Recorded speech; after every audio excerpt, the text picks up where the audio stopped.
Hello, everyone, and welcome back to the Daily English Lab podcast. Do you ever get that frustrating feeling when you're in an English conversation? You know exactly what you mean, but the right words just won't come out? It can be tough, even a little embarrassing. Well, this video is here to change that. We're going to give you 10 essential phrases for daily life and small talk that you can start using with confidence today. Hello, friends, and welcome once again to the Daily English Lab podcast. I'm Victor, your friendly English teacher, and I'm really happy you're here with me today. In this episode, we're going to build your conversational confidence, whether you're a beginner or just want to brush up on your skills. Our goal is simple: to give you the building blocks for the conversations you have every single day. We're not studying complicated grammar or endless vocabulary lists. Instead, we're focusing on just 10 powerful phrases that will open up your ability to talk about your day, ask about theirs, and handle social situations with total ease. For each phrase, we'll follow a simple, effective path. First, I'll introduce the phrase. Then, I'll explain what it means and when to use it. After that, I'll give you a few real-life examples so you can hear it in action. Finally, and this is key, we'll have a quick practice session where you can say the phrase out loud with me. This is your chance to really practice the sounds and get comfortable. By the end of this video, you won't just understand these 10 phrases, you'll be ready to use them. Ready? Let's get started. Our very first phrase is one of the most common greetings in English. How's it going? Let's break it down.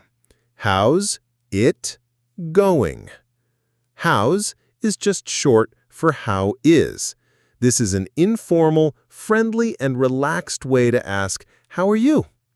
You will hear this phrase everywhere, at work, school, with friends, and even from the barista at a coffee shop. It's a perfect way to start a little small talk and show you're friendly. So when do you use it? Think of it as a casual hello.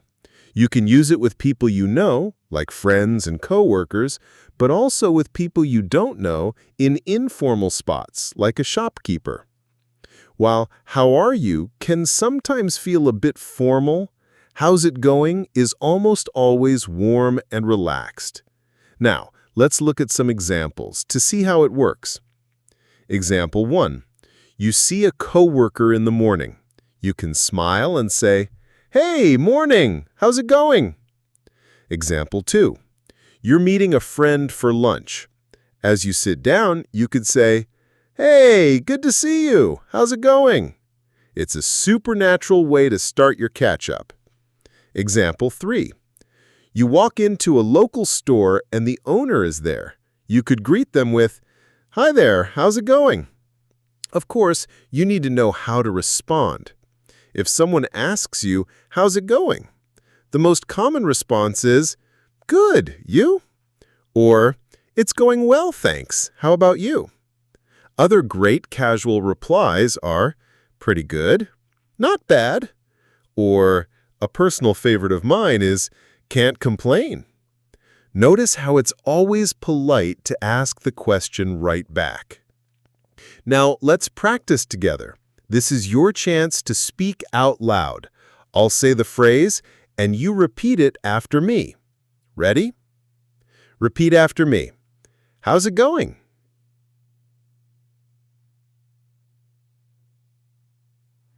Again, how's it going?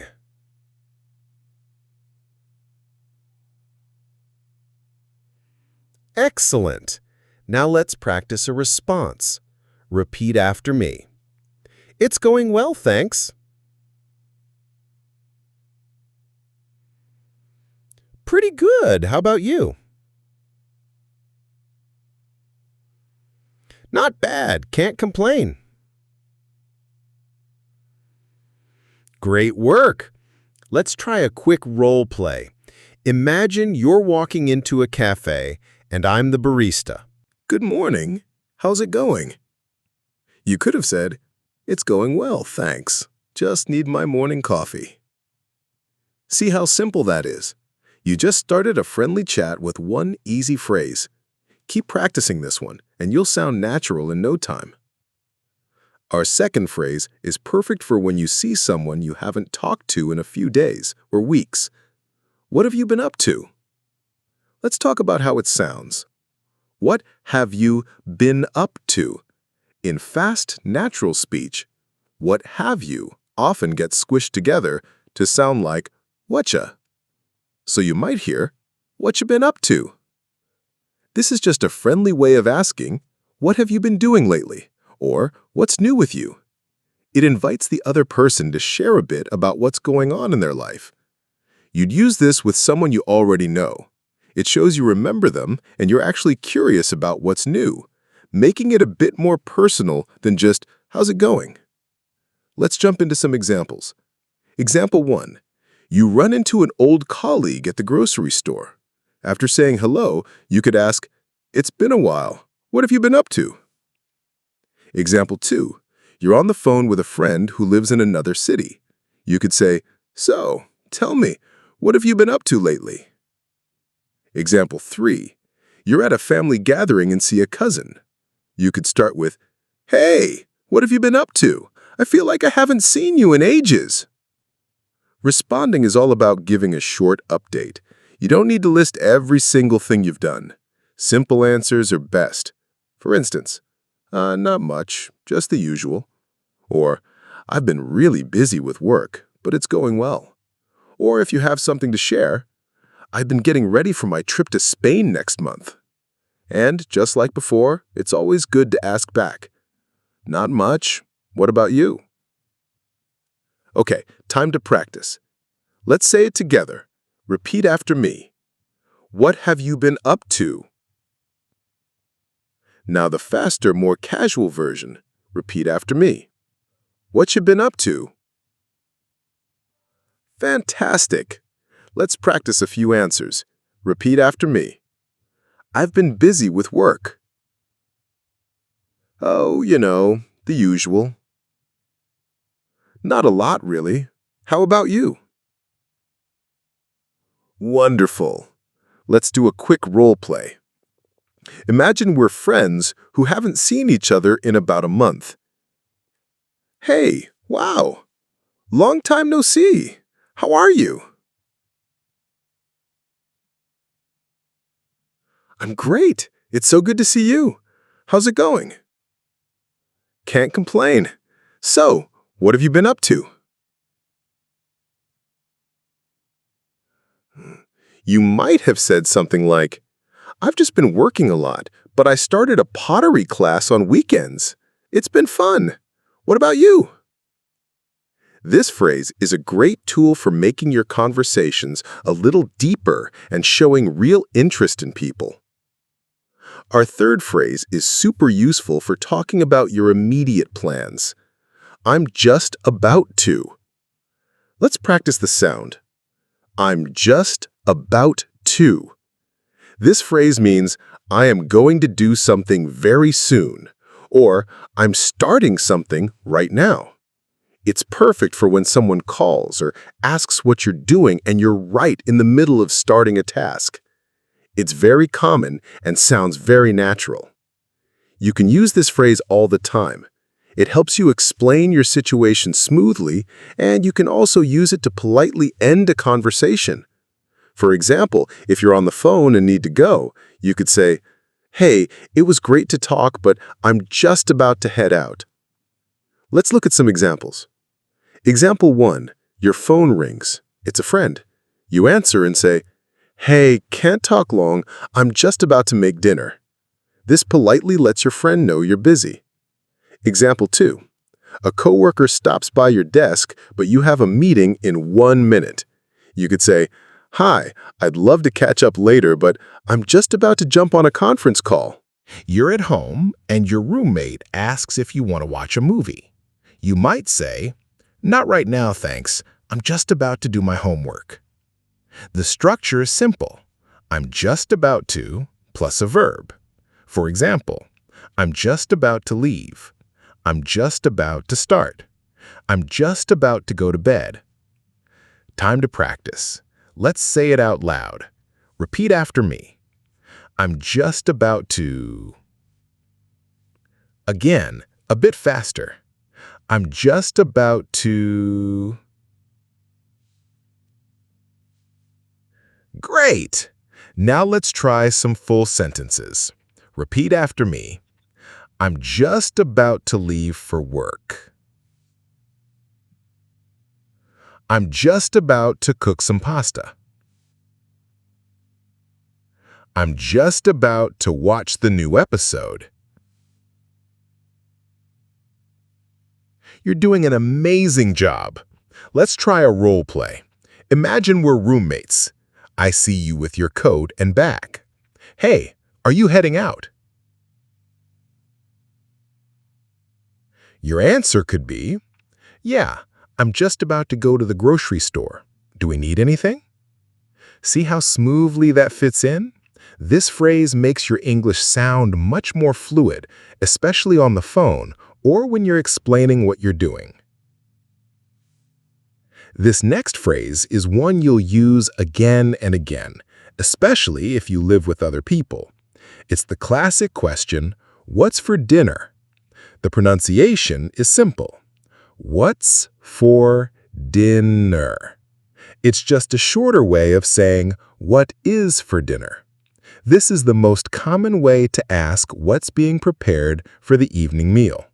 It's a question that's part of the daily routine in millions of homes. You'd use this in a very informal home setting. You might ask your partner, parents, or roommates. It's a question that often signals the end of the workday and the start of the evening. Let's see it in context. Example 1. You get home from work and walk into the kitchen. You can ask, "Hi, honey, I'm home. What's for dinner? It smells good in here." Example 2. You're texting your roommate in the afternoon. You could write, "Hey, heading home soon. Just wondering, what's for dinner tonight?" Example 3. You're the one cooking and your child comes into the kitchen. They will almost certainly ask, "Mom, Dad, what's for dinner? I'm starving." You might also hear a few variations like, "What are we having for dinner?" or "Any ideas for dinner?" They all mean the same thing. When you're answering the question, you can be direct. "We're having chicken and rice," or "I'm making spaghetti," or maybe, "I was thinking we could just order a pizza tonight." Okay, practice time. Your turn. Repeat after me. What's for dinner? One more time. What's for dinner? Excellent. Now let's try a couple of variations. Repeat after me. What are we having for dinner?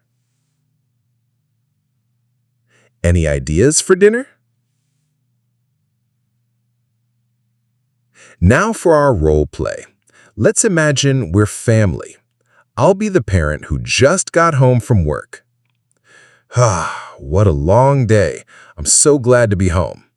Hey, what's for dinner? You might have said something like, "I was thinking of making tacos." Sound good?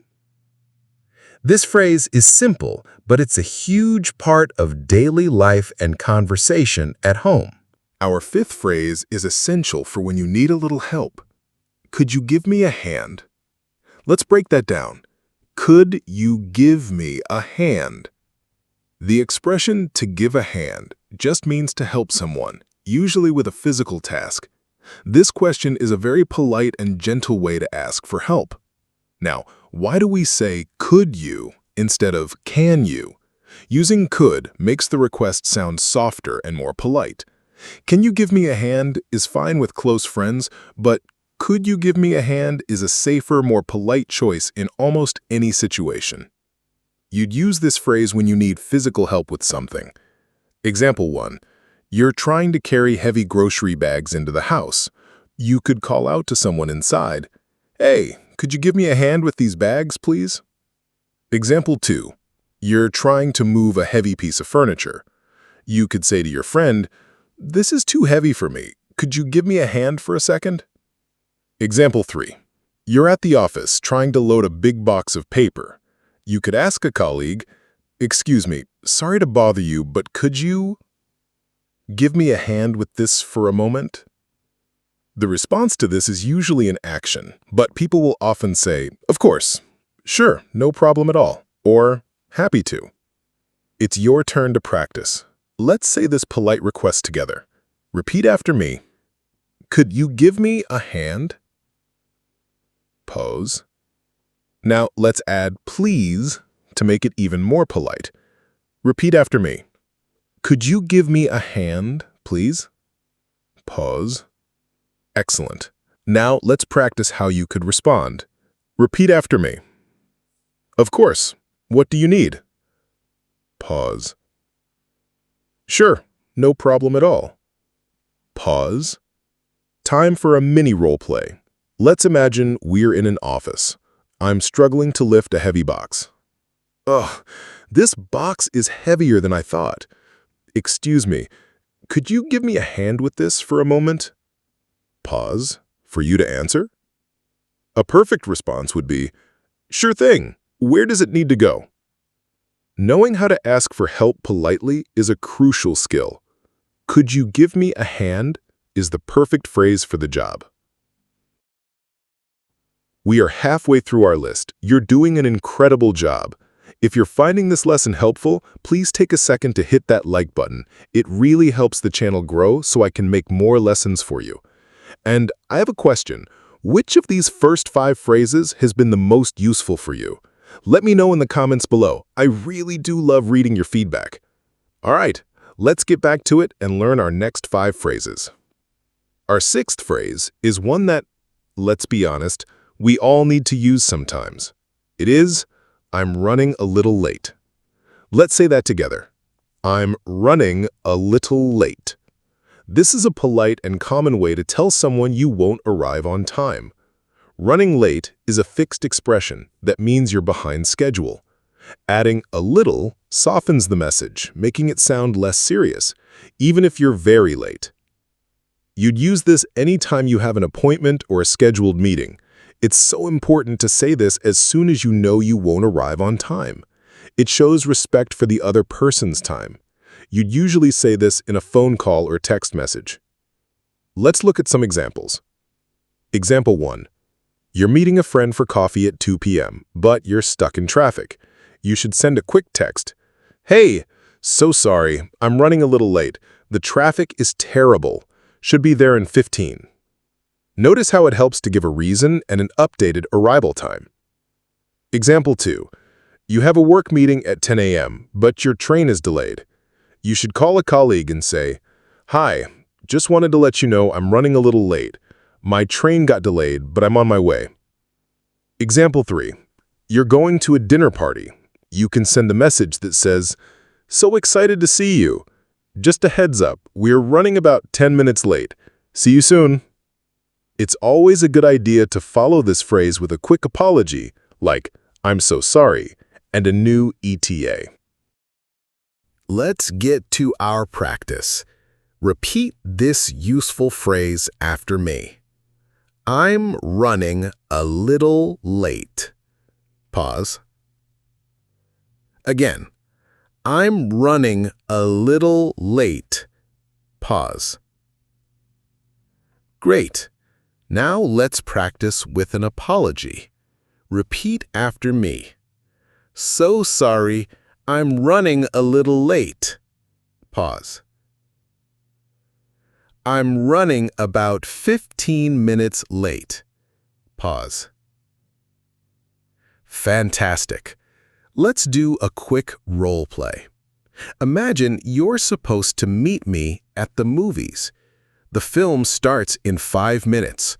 My phone rings. Hey, where are you? Pause for you to answer. You could say, Hi, I'm so sorry. I'm running a little late. I just found parking. I'll be there in 5. Nobody likes being late, but it happens. Using this phrase shows you're responsible and respectful, which is a very important social skill. Our 7th phrase is a key question for getting to know someone. What do you do for a living? The pronunciation is, what do you do for a living? This is a polite and common way to ask someone about their job. It's considered a bit softer than asking directly, what is your job? For a living just means for money or as your profession. This question is a cornerstone of small talk. You can use it when you meet new people at parties, conferences, or even just chatting with a new neighbor. It's a great way to show interest and find common ground. Here are a few examples. Example 1. You're at a friend's party and start talking to someone new. After introductions, you could ask, So, what do you do for a living? Example 2. You're seated next to someone on a plane. To keep the conversation going, you could ask, If you don't mind me asking, what do you do for a living? Adding, if you don't mind me asking, makes it extra polite. Example 3. You're at a parent-teacher meeting talking with another parent. You could say, It's great to finally meet you. What do you do for a living? When someone asks you this, your answer should be simple. I'm a teacher. Or, I work in healthcare. Or, I'm retired now. It's time for speaking practice. Repeat after me. What do you do for a living? Pause. One more time, make it flow. What do you do for a living? Pause. Perfect. Now let's practice a few simple answers. Repeat after me. I'm a graphic designer. Pause. I work in healthcare. Pause. I'm retired now. Pause. Great job. Now for a short role play. Imagine we just met at a networking event. It's nice to meet you. So what do you do for a living? Pause for you to answer. A good answer would be something like, I'm a project manager for a construction company. How about you? This is a fundamental question for social interactions. Mastering it will help you handle small talk like a pro. Our 8th phrase is all about expressing excitement for the future. I'm looking forward to it. Let's practice saying it. I'm looking forward to it. This phrase means you're happy and excited about something that's going to happen. It's a wonderful way to show enthusiasm. You can use this phrase whenever someone tells you about a future plan that involves you. A weekend plan, a meeting, a party, a vacation. Using this phrase makes the other person feel that you're genuinely excited. Let's see it in action. Example 1. Your friend says, Hey, want to see that new movie on Saturday? You reply, Yes, that sounds great. I'm really looking forward to it. Example 2. Your boss ends a meeting by saying, Okay, we'll continue this next week. You could reply, Sounds good. I'm looking forward to it. This shows you're engaged and positive. Example 3. You have a date planned. Your date texts you, See you on Friday at 7. A perfect reply is, You too. I'm looking forward to it. A quick grammar tip. After looking forward to, you need to use a noun or a verb ending in ing. For example, I'm looking forward to the party, or I'm looking forward to seeing you. It's a common mistake to say, I'm looking forward to see you. Okay, let's get to the practice. Repeat after me. I'm looking forward to it. Again, with some excitement. I'm looking forward to it. Excellent. Now let's practice with a specific event. Repeat after me. I'm looking forward to the weekend. I'm looking forward to seeing you again. Wonderful. Let's do a role play. Imagine I'm your colleague and we're planning a team lunch. Me? Okay, so we're all set for the team lunch at the Italian place on Friday at 1. Does that work for you? You could say, yes, that works perfectly. Thanks for organizing. I'm looking forward to it. This phrase adds warmth and enthusiasm to your conversations. It's a small phrase that makes a big difference. Our 9th phrase is a powerful and warm way to show you're grateful.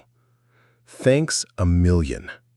The pronunciation is thanks a million. This is an informal but very strong way of saying thank you very much.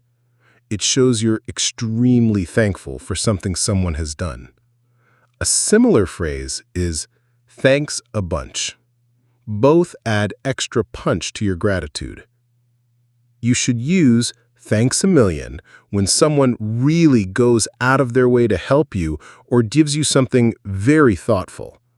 It's probably too strong if someone just passes you the salt, but for bigger things, it's perfect.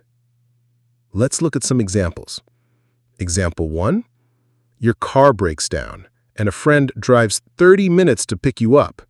You'd say, oh, wow, thanks a million for coming to get me. I really appreciate it. Example 2, a coworker stays late to help you finish a difficult report. The next morning, you could say, I just wanted to say thanks a million for your help last night. I couldn't have done it without you. Example 3, you lose your wallet and a stranger finds it and returns it to you. You could say, oh my goodness, thanks a million! You have no idea how much this means to me. While thank you is always good, thanks a million adds a layer of warmth and deep appreciation. Now, it's your turn. Repeat after me. Thanks a million. Let's try the other version. Repeat after me. Thanks a bunch. Excellent. Now let's try it in a full sentence. Repeat after me. Wow, thanks a million for your help. I really mean it. Thanks a bunch. You sound great. Time for our final role play for this phrase. Imagine you're moving, and I spent all day helping you move heavy boxes. Me, okay, I think that's the last box. You're all moved in. A perfect thing to say would be, I am so tired, but so happy. Thanks a million for all your help today, Victor. I really owe you one. Using strong expressions of gratitude like this makes people feel valued and strengthens your relationships. We've arrived at our 10th and final phrase. It's a wonderful, warm way to say goodbye. Take care. Let's practice the pronunciation. Take care. It's simple, but it carries a lot of meaning. When you say take care instead of just bye, you're showing you care about the other person's well-being. It's like saying, I hope you stay safe and healthy. Take care is incredibly versatile. You can use it in both formal and informal situations, though it's most common with people you know at least a little. You can use it at the end of a conversation, a phone call, or an email. It's a bit warmer than goodbye and more sincere than see you later. Another great alternative is have a good one. Let's see some examples. Example 1. You're finishing a phone call with your mom. You could end with, "Okay, Mom, I'll talk to you on Sunday. Take care. Love you." Example 2. You're leaving work for the day. As you walk past a colleague's desk, you could say, "All right, I'm heading out. Have a good evening. Take care." Example 3. You've just had a nice chat with a neighbor. As you both head inside, you could say, "It was great chatting with you. Take care." It's a simple, lovely way to end an interaction on a positive, caring note. Now, for our final practice session, your turn to speak. Repeat after me. Take care. Again, with a friendly tone. Take care. Wonderful. Now let's try the alternative. Repeat after me. Have a good one. Let's combine them for a friendly goodbye. Repeat after me. All right, see you tomorrow. Take care. You've done an absolutely fantastic job. One last role play. Imagine we just finished lunch together and we're saying goodbye. Me. Well, that was a delicious lunch. It was so great to catch up.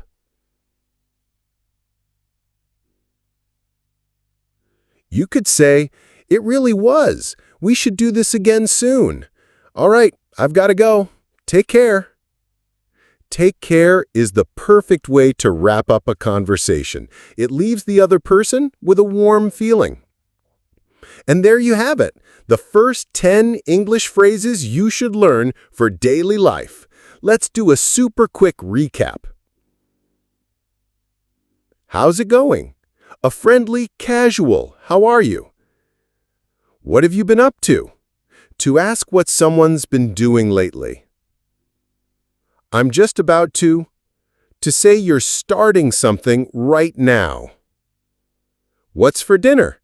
The classic question about the evening meal. Could you give me a hand? A polite way to ask for physical help. I'm running a little late. To politely say you won't be on time. What do you do for a living? A polite way to ask about someone's job. I'm looking forward to it. To show you're excited about a future plan. Thanks a million. A strong, warm way to say thank you. Take care. A sincere and caring way to say goodbye. Learning a language is a journey, but you've taken a huge step today. By mastering these 10 phrases, you've built a powerful foundation for confident conversations. The secret is to practice. Try to use 1 or 2 of these phrases today or tomorrow. You might be surprised at how natural they feel. For more lessons like this one, make sure you subscribe to the channel and hit the notification bell so you never miss an episode. To help you practice what we learned today, I've also created a free PDF worksheet for this lesson. You can download it by clicking the link in the description. It has all the phrases, definitions, and examples from today's video. Thank you so much for joining me today at the Daily English Lab podcast. Keep listening, keep practicing, and keep believing in yourself. I'm Victor, and I'll see you in the next lesson. Bye for now, and take care.